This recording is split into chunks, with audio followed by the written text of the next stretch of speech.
যে নিচু হয় আল্লাহ তারে টেনে উপরে উঠায়। আপনি সেজদা দেওয়া মানে কি? নিচু হওয়া, ছোট হওয়া। তো বিষ্ণু সাল্লাল্লাহু আলাইহি ওয়াসাল্লাম বলেছেন বেশি বেশি সেজদা দাও, তাহলে আপনার মর্যাদা সম্মান বাড়াই দিবে কে?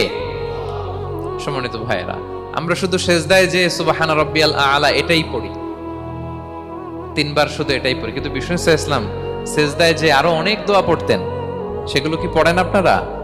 বিষ্ণু সাল্লাল্লাহু আলাইহি ওয়াসাল্লাম সুবহানা রাব্বিয়াল আ'লা এর পাশাপাশি তিনি সিজদায় যেয়ে পড়তেন সুবহানাকা আল্লাহুম্মা রাব্বানা ওয়া বিহামদিকা আল্লাহুম্মা গফিরলি। এটা জানিই না আমরা অনেকে।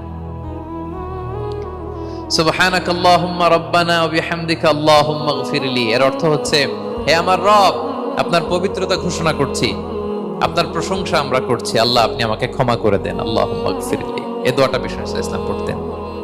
এছাড়াও বিষ্ণুই পড়তেন সুবুহুন কুদ্দুসুন রব্বুল মালাইকাতি ওয়ার রূহ, সকল ফেরেশতাদের অধিপতি রব।